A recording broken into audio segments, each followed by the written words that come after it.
그동안 소개했던 우리 최지혜 집사님이 직장 관계로 이제 교회를 옮겨야 될 상황이라 지난주까지 하시고, 또 새롭게 우리 지휘자로 김태영 안수 집사님입니다.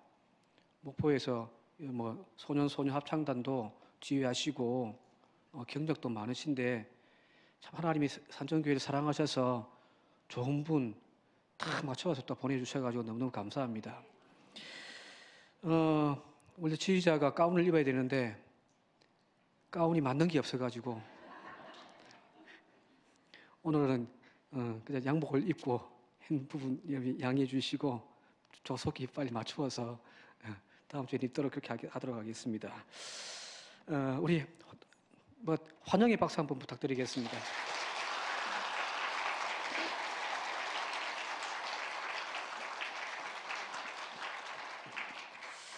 이제 11월은 결실의 계절이기도 하고 또한 동시에 감사의 계절이기도 하잖아요. 얼마 전에도 설교 가운데 말씀드렸습니다마는 감사라고 하는 말과 생각하다라는 말이 영어에서는 서로 연결되어져 있고 같은 어원에서 나왔다라는 것 이전에 한번 말씀드렸습니다마는 현실적의 그 어떤 절망적인 상황 그걸 깊이 생각해 보면 아무리 불행하고 아무리 힘든 우리의 상황이라 할지라도 그 내 모든 삶의 여정 가운데 하나님의 은혜가 있음을 우리는 깨닫게 되어지는 거죠, 그죠? 그게 감사한 거거든요. 못 살겠어, 힘들어 하는 상황 속에서도 깊이 또 생각해 보니까 정말 그 속에 하나님의 은혜가 있더라는 거잖아요. 사실 우리는 하나님의 은혜로 살아가는 존재들입니다. 현대 사회가 신으로부터 인간을 해방시켜서 인간의 주체가 역사를 이끌어 나간다라고 하는 것이 근 200년 동안 지금 흘러왔습니다마는 그럼에도 불구하고 부정할 수 없는 것은 사람이 하는 것 같지만 모든 것 하나님이 하십니다. 하나님의 보이지 않는 그 손길이 오늘도 우리를 선한 길로 이끌어 가시고 또한 우리의 삶 가운데서 역사하고 계시며 오늘 우리의 삶은 우리의 교회와 나라는 바로 그 하나님의 은혜 위에 서 있는 거죠. 세상 사람들은 그걸 모르잖아요. 그죠? 왜? 깊이 생각을 못하기 때문이거든요. 은혜를 아는 것과 은혜를 모르는 것 그것이 결국 우리의 인생을 갈라놓는 겁니다. 따라서 11월 이 한 달 동안 설교를 통해서 이 은혜에 대한 이 은혜에 대한 화두를 가슴에 품고서 설교의 말씀을 좀 전하려고 합니다. 오늘 그 첫 번째로 지난 한 주간 새벽 설교에서 사무엘 하를 묵상하고 있는데 그때 함께 나누었던 말씀을 조금 더 깊이 오늘 말씀을 좀 나누려고 합니다.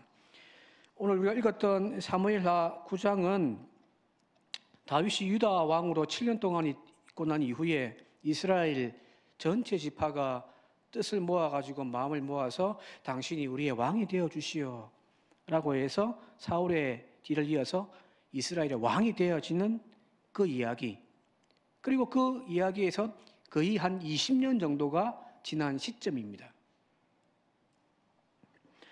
자, 국방도 이제 안전화되어졌어요. 주변에 다 얻어맞던 이스라엘인데 다윗이 왕이 되고 나니까 여기저기 다 이제 막 평정해가지고 조공을 받는 나라가 되어졌습니다. 경제도 안정되게, 정치도 모든 영역에서 안정을 누렸던 이 다윗이 어느 날 지난날 자기의 가장 가까웠던 요나단과의 약속을 기억한 거예요. 그동안은 막 살기 바빠가지고 할 일이 너무 많으니까 생각지도 못했는데 이제 안정되고 난 다음에 그때 젊었을 때에 20년 전에 요나단과 했던 약속이 기억난 거예요. 그래서 사람들에게, 신하들에게 사울의 집안에 혹시라도 아직까지 살아남은 사람이 없느냐? 한번 알아봐라. 그 결과 사울의 집안의 다 몰락한 가운데서도 요나단의 아들 머비보셋이라고 하는 인물이 아직 살아있다는 소식을 듣게 되어집니다. 다윗은 즉시 그 머비보셋을 궁으로 불러들여 가지고 그와 이제 조우하는 이야기예요. 왕 앞에 지금 엎드려서 벌벌 떨고 있는 그를 안심시키고 난 다음에 이 다윗이 사울의 모든 재산과 그 땅을 너에게 다 돌려줄 테니까 너 편안하게 살아. 그것뿐만 아니라 이 머비보셋을 다른 왕자들처럼 매일매일 왕의 식탁에 항상 함께해서 식사할 수 있는 특권까지 부여해 주거든요. 이것이 오늘 이야기의 본문입니다. 사실 다윗과 사울의 집안은 참 복잡한 관계입니다. 왕이지만 장인 어른이기도 하고요. 또 요나단 같은 경우는 자신과 목숨을 함께 나누기를 다짐했던 형제이기도 하단 말이에요. 그럼에도 불구하고 사울의 집안은 다윗과는 하늘에 두 개의 태양이 존재할 수 없듯이 하나는 져야만 하나는 뜰 수 있는 그런 관계였단 말이에요. 그래서 사울이 그렇게 다윗을 미워하고 또 죽이려고 한 이유가 거기 있는 거잖아요. 많은 사람들이 다윗을 알아주고 그의 공로를 칭송하고 인기가 올라가니까 사울이 막 정신분열적으로 다윗을 시기하고 미워합니다. 죽이려고 했단 말이에요. 이런 관계에서 보자고 한다면 사울의 손자인 이 머비보셋은 사울 가문의 마지막 핏줄인 까닭에 사실은 다윗과 함께 할 수 없는 존재입니다. 전 왕조잖아요. 그죠? 살려두면은 나중에 무슨 불화가 나에게 올 줄을 몰라서 항상 보면은 전 왕조들은 다 처단해 버립니다. 속촉해 버려요. 그게 맞아요. 김정은도 자기가 아버지의 대를 이어서 통치자가 되고 난 다음에 자기 형제들 다 죽이더라. 그게 인류의 역사예요. 비정이에요. 그러나 다윗은 이 머비보셋에게 지금 은총을 베풀어 주고 있습니다. 7절 같이 한번 읽어보도록 할게요. 7절 같이 한번 읽겠습니다. 시작. 다윗이 그에게 이르되 무서워하지 말라. 내가 반드시 네 아버지 요나단으로 말미암아 네게 은총을 베풀리라. 내가 네 할아버지 사울의 모든 밭을 다 내게 도로 주겠고 또 너는 항상 내 상에서 떡을 먹을지니라. 관대하게 은혜를 베풀어 주는 거잖아요. 이거죠. 여기 보면은 다윗이 은총이란 말을 3번이나 쓰거든요. 본문에서. 자, 왜 그런가? 바로 요나단과의 우정 때문입니다. 사무엘상 20장 14절과 15절에 이렇게 되어 있습니다. 제가 3번으로 읽어드릴게요. 그 대신 내가 살아있는 동안은 내가 주님의 인자하심을 누리며 살 수 있게 해주게. 전화 받으셔도 됩니다. 내가 죽은 다음이라도 주께서 내게 다윗의 원수들을 이 세상에서 다 없애버리시는 날에라도 나의 집안과 의리를 끊지 말고 지켜주게. 그러면서 그 다음에 다윗은 요나단은 다윗의 집안과 언약을 맺었더라는 거거든요. 내가 살아있는 동안 너가 왕이 될 건 나는 알고 있다. 네가 왕이 될 것인데 그 살아있는 동안 너 나를 보호해줘. 내가 죽더라도 내 집안과 의리를 끊지 말고 꼭 지켜주게 하면서 요나단과 다윗은 언약을 맺었단 말이에요.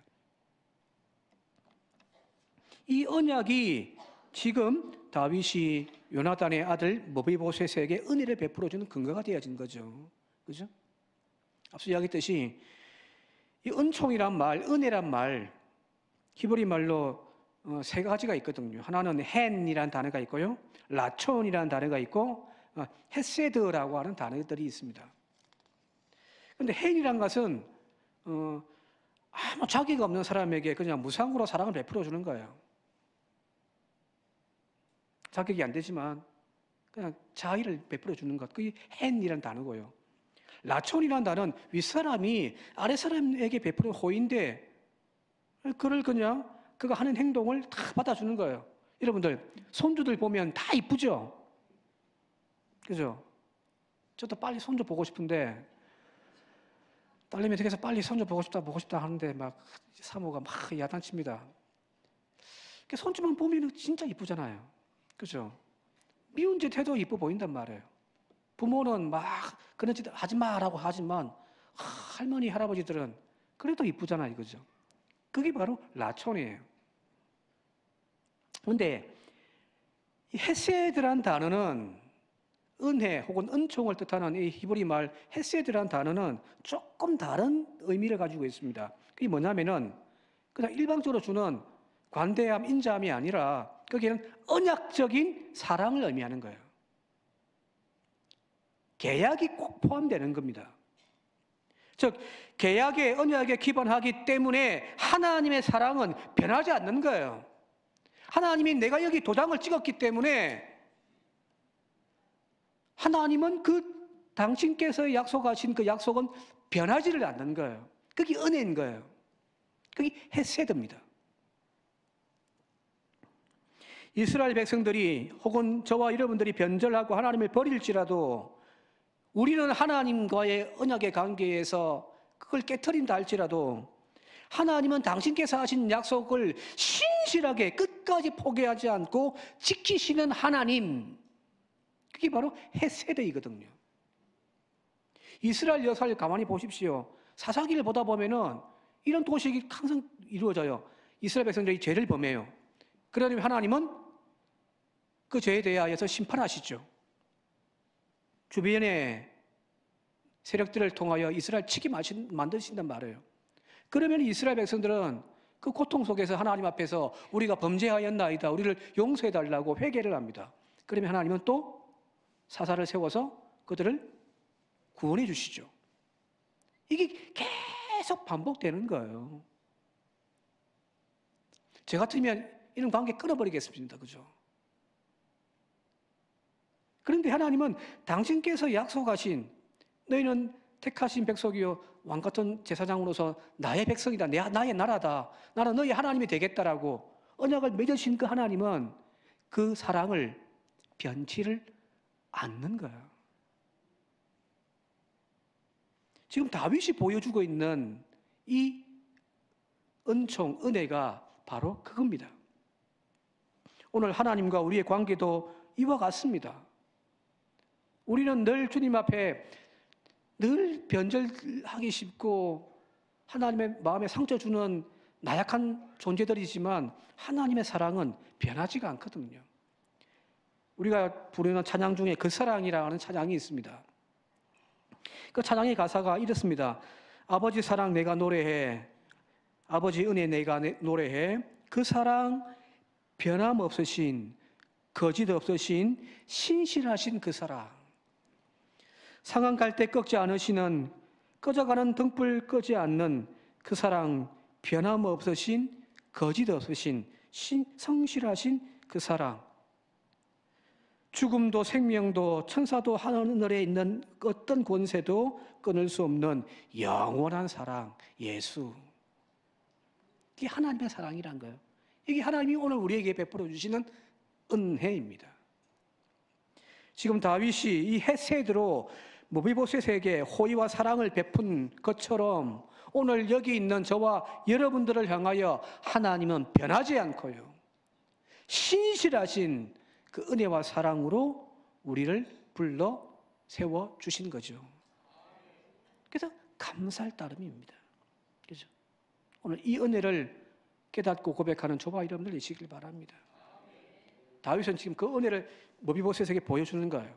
자, 이 다윗의 선처에 무비보셋은 어떤 심정이었을까요? 처음에는 두려웠단 말이에요. 지금 다윗 앞에서 납작 엎드려가지고 8절에 뭐라고 이야기하냐면은 오늘 설교 제목의 핵심이기도 한데 8절 같이 한번 읽어보도록 할게요. 함께 읽겠습니다. 시작. 그가 절하여 이르되 이 종이 무엇이기에 왕께서 죽은 개 같은 나를 돌아보시나이까. 막 떨면서 막 엎드려가지고. 저는 이 말이 너무너무 가슴에 와닿습니다. 개라고 하는 표현은 우리도 욕할 때 개 땡땡이 붙이고 하잖아요. 그죠? 저 개띠인데 참 기분 나쁩니다. 왜 나쁜 거는 다 개라고 붙이는지. 이스라엘도 마찬가지예요. 개라고 하는 표현은 뭔가를 경멸하고 멸시할 때에 붙이는 표현들이거든요. 그래서 이방인들을 향하여 개라고 표현한단 말이에요. 그런데 여기 아주 경멸적인 표현인 개 앞에 죽은 개라고 이렇게 자기를 표현하잖아요. 무슨 말일까요? 죽었단 말, 죽은 시신은 율법으로도 접촉하지 못하도록 금지시키고 있단 말이에요. 개도 부정한데 거기다 죽은 개니까 극도로 하찮은 존재, 모든 사람에게서 거부당하고 외면당하는 그런 존재로 자신을 지금 비하하고 있는 거잖아요. 그죠? 앞서서 언급했듯이 이 머비보셋은 몰락한 사울의 집안의 후손이란 말이에요. 새롭게 왕이 되어진 다윗 앞에서 지금 서 있는다 이것 자체가 사실 두려운 거예요. 그래서 자신은 지금 두려움을 표현하는 한 방법으로 죽은 개 같은 나라고 표현하고 있는 거거든요. 사실 머비보셋은 5살 때 아버지가 죽었고요. 사울 왕과 그의 아버지 요나단이 전쟁터에서 죽어버렸고, 그래서 이제 도망가다가 유모가 잘못해가지고 업고 가다가 떨어뜨려가지고 두 발이 지금 마비가 온 거거든요. 그게 5살 때예요. 그동안 이 머비보셋은 숨어 지낸 거예요. 들통나면 안 되는 거죠. 본래 이름은, 본명은 머비바알이었습니다. 머비바알인데 그 이름을 개명해가지고 머비보셋으로 바꾼 거거든요. 왜 바꿨을까요? 왜 바꿨을까요? 숨어 지낸 거예요. 죽은 개. 죽은 개는 아무리 발로 차도요, 아무 반응이 없잖아요. 그죠? 짖지도 못하는 그런 존재. 자신의 신분을 감춘 채 아무도 자기에 대해서 알아주지도 않고 관심 가지도 주지 않고 또 내가 여기 살아있다는 소리를 낼 수도 없는 그런 존재. 그게 바로 오늘 여기 있는 죽은 개 같은 머비보셋입니다. 신약 성경에도 비슷한 고백을 했던 인물이 한 명이 있습니다. 바울이 자신을 그렇게 고백하고 있습니다. 디모데전서에 보게 되어지니까 내가 전에는 비방자요, 박해자요, 폭행자였습니다. 그러면서 15절에 죄인 중에 내가 개수입니다. 무슨 표현일까요? 나 진짜 나쁜 놈입니다. 내가 하나님의 그 앞에서 나는 진짜 나쁜 놈입니다. 그런 표현 아닐까요? 그죠? 그렇습니다. 오늘 우리가 저 죽은 개보다 못한 머비보셋이 여기 있는 저와 여러분들입니다. 죄인 중에 괴수가 오늘 바로 저와 여러분들인 거예요. 어느 구석이라도, 한 구석이라도 하나님의 은혜와 자비를 받을 만한 아무런 이유도 조건도 없는 존재들입니다. 여러분들이 지금 여기에 나와 앉아 있는 이유가 뭐 잘난 구석이 있고 이뻐서 나와 앉아 있습니까? 우리들끼리 서로 뭐 네가 잘났니, 내가 잘났니, 네보다 내가 낫니, 그렇게 우리는 이야기하지만 따지고 보면 사실은 우리는 죽은 개요, 죄인들의 개수일 뿐입니다. 그러나 이런 무가치한 우리를 하나님 아버지께서 당신의 아들, 딸로 높여주시고 그분의 거룩한 상에 나와 예배드리게 하신 것이 그게 은혜 아닌가요? 그게 하나님의 사랑이란 말이에요. 주님은 십자가에서 죽으시기 전날 밤에 제자들 불러 모아놓고서 빵과 포도주를 나누며 받아 먹어라. 이것은 나의 몸이다. 이것은 나의 피다. 자신의 전부를 내어 주었다는 이야기예요. 그죠?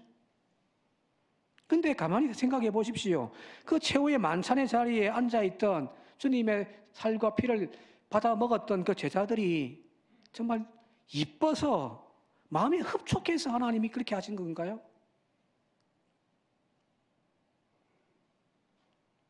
주님께서 그 식탁의 자리에서 제자들에게 이렇게 말씀하십니다. 너희 중에 한 사람이 나를 팔리라. 곧 있으면 너희 중에 한 사람이 나를 팔아먹을 거다. 그래도 나누어 주시잖아요. 또 감람산에 올라가시면서 제자들에게 이렇게 말씀하십니다. 31절 같이 한번 읽어볼게요. 마태복음 26장 31절입니다. 함께 읽겠습니다. 시작. 그때에 예수께서 제자들에게 이르시되 오늘 밤에 너희가 다 나를 버리리라. 여기까지만 읽읍시다. 오늘 밤에 너희들 다 나 버릴 거야. 정말 나쁜 놈들이죠. 자신들의 입으로 말끝마다 주님, 주님 하며 고백하며 따라왔던 그 제자들이 일제히 다 주님을 부인하고 도망가 버려요. 심지어는 은30에 예수를 팔아먹을 놈도 거기 있는 거예요. 그런데 주님은 다 알고 계심에도 불구하고 그들의 발을 씻겨주시고 그들을 위하여 당신을 내어놓으며 먹여주시는 상을 베풀어 주시더라는 겁니다. 이게 은혜예요. 여기 거룩한 옷을 입고 서서 하나님 말씀이라고 증거하고 있는 저도 나쁜 놈이에요. 여기 앉아서 거룩한 노래 부르며 예배하고 있는 우리 모두가 다 여기 있는 머비보셋과 다를 바가 없는 사람들 아닌가요? 어디 구원받고 하나님의 자녀가 될 만한 충분한 자격이 있다고 눈을 씻고 봐도 없는 존재들, 오늘 여기 우리 모두들 아닌가요? 여기 나와 앉아 있는 것만으로도 은혜입니다. 여기 서서 주님의 말씀을 전가하는 목사로 선 것만으로도 은혜인 거예요. 그래서 나의 의로움을 기준 삼아서 저 죄인들 정죄하고 비난할 이유 아무것도 없습니다. 제발 기독교가 오늘 한국 교회가 그렇게 하지 않았으면 좋겠습니다. 오직 우리 입술의 고백을 통하여 할 말은 하나밖에 없습니다. 따라합시다. 모든 것이 은혜입니다. 그것만 이야기합시다. 저 교회는 뭐가 어떻니? 와, 우리 교회는 좋니? 그런 이야기도 하지 맙시다. 저 집사는 신앙생활 왜 저렇게 하지? 저러면 안 되는데? 라고도 하지 맙시다. 그냥 내가 이렇게 주님 앞에 서 있는 것만으로도 은혜입니다를 고백하며 사는 그 믿음이 오늘 우리들 가운데 회복되어야 되지 않겠습니까? 그 은혜 앞에서 내가 하나님을 향하여 무엇을 했고 무엇을 얼마나 드렸고 말하는 것 아무 의미 없습니다. 내 열정, 내 충성, 내 드려진 재능조차도 사실은 하나님의 선물이었고 하나님의 은혜에 기반한 것 아닌가요? 그죠? 그래서 바울은 고린도전서 15장에서 이렇게 고백하거든요. 그러나 나의 나된 것은 하나님의 은혜로 된 것이니 내게 주신 그의 은혜가 헛되지 아니하여 내가 모든 사도들보다 더 많이 수고하였으나 내가 한 것 아니요 오직 나와 함께 하신 하나님의 은혜입니다. 진짜 멋지잖아요. 그죠? 이것이 바로 은혜를 아는 성도, 그 삶 속에서 고백되어지는 신앙 고백인 줄 믿습니다. 오늘 이 고백을 하는 저와 여러분 되시길 바랍니다. 자, 조금만 더 나아가도록 할게요. 이제 마지막 절에 13절을 한번 읽어보도록 하겠습니다. 본문 13절입니다. 함께 읽겠습니다. 시작. 머비보셋이 항상 왕의 상에서 먹음으로 예루살렘의 산이라 그는 두 발을 다 절더라. 지금까지 쭉 이야기의 이제 결말이에요. 그 사랑과 은혜의 베품을 통하여서 죽은 개 같은 머비보셋조차도 다윗상에서 날마다 왕자처럼 함께 보살핌 받고 먹었더라는 거잖아요. 그죠? 그런데 마지막을 또 한 줄 딱 붙여놨단 말이에요. 그는 두 발을 다 절더라. 왜 그렇게 적어놨을까요? 다윗의 은총으로 왕의 밥상에서 항상 먹었던 머비보셋에 대해서 오늘 여기 마무리하고 있는 그는 두 발을 다 절더라. 저는 이 표현이 너무너무 마음에 와닿습니다. 죄인 되었던 우리를 하나님의 자녀로 칭해 주시고 그 은혜 자리에 나오게 하신 하나님의 사랑과 그 은총을 받은 존재를 우리는 고백하며 또한 감사하지요. 그죠? 아무 자기가 없는데 그럼에도 불구하고 하나님의 그 언약 가운데서 우리를 불러 자녀 삼아 주신 은혜 감사합니다. 모든 것이 은혜입니다. 여기까지 했잖아요. 그죠? 그래서 우리는 그 은혜를 알기에 말씀대로 살려고 다짐하고 또 그 믿음의 순종의 길을 걷고 싶은 마음이 다 있잖아요. 세상 속에 나가서 거룩한 하나님의 자녀답게 하나님의 영광을 위하여 살고 싶은 마음들 우리들 가운데 다 있단 말이에요. 자, 그런데 그 마음 가지고 세상 속에 나갔는데 한 걸음, 두 걸음, 세 걸음 걷고는 또 넘어져 버리더란 말이에요. 또 주저앉아 버립니다. 여전히 우리는 우리의 두 발로 예수 그리스도의 길을 온전한 걸음으로 걷지 못하는 영적인 신앙의 장애인들이에요. 아닌가요? 저는 그렇습니다. 주일날 이렇게 예배 잘 드리고 나가 한 주간 살면서 넘어지고 자빠지고 한단 말이에요. 우리의 마음과 우리의 다짐은 굴떡 같은데 그 현실은 믿음의 다리로 툭툭 걷다가 주저앉아 버리는 그런 영적 장애인들이 저와 여러분들입니다. 이런 모습을 반복하는 내 자신이 너무너무 싫기도 하잖아요. 그죠? 온전한 두 다리로 믿음의 길, 말씀의 길, 순종의 길 걷고 싶지만 그렇게 사는 것이 너무너무 힘들단 말이에요. 어쩌면 그냥 몇 걸음 걷는 것만으로도 이러면 어쩌면 그것도 기적인지도 모르겠습니다. 제가 청년 시절에 기청 활동할 때에 저희 선배 중에 한 분이 두 다리가 소아마비에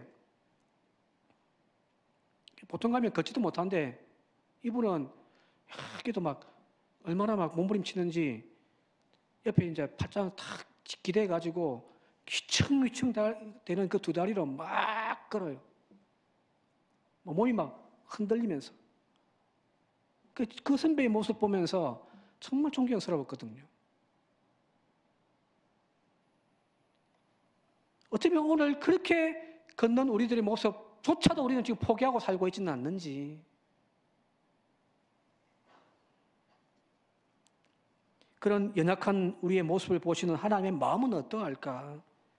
그런 연약한 나를 바라보시는 하나님의 마음은 안타까움 뿐일까? 아니에요. 긍휼의 마음이 더 크다고 저는 믿습니다. 그래서 또 이렇게 세워주시고 또 길을 걷도록 격려해 주시는 하나님입니다. 여러 번 이야기합니다만 마치 돌진하는 아이가 이제 자신의 두 발로 탁 서서 한 걸음, 두 걸음, 세 걸음 떼는 그 광경을 보는 엄마, 아빠의 마음요. 와, 좋다고 박수치고 그죠. 비록 몇 발짝 걷다가 주저앉아 버리지만은 그 주저앉아 버린 그 모습 보고서 실망하거나 화를 내는 부모는 없잖아요. 또 팔을 뻗어서 안아주면서 또 해보자, 또 해보자, 또 해보자. 다시 걸을 수 있도록 응원해 주시고 박수 치시는 아버지 하나님. 예수를 영접하고 구원의 은총 안에서 하나님의 자녀가 된 저와 여러분들이 바로 그런 존재들임을 믿습니다. 하나님은 또한 그런 사랑으로 우리를 붙들고 계십니다. 말씀대로 온전히 살지 못하고 여전히 비틀거리며 걷는 내 모습 때문에 나 스스로는 실망스럽습니다. 너도 목사냐 인간아 하는 생각도 들지만 포기하지 맙시다. 하나님은 그 발자국조차도 기뻐하고 계십니다. 하나님이 실망하시는 것은 그냥 주저앉아서 아무것도 하지 않으려고 하는 용기 없는 우리들의 모습이 아닐까 싶거든요. 넘어지지만 다시 일어설 수 있는 저와 여러분 되시길 바랍니다.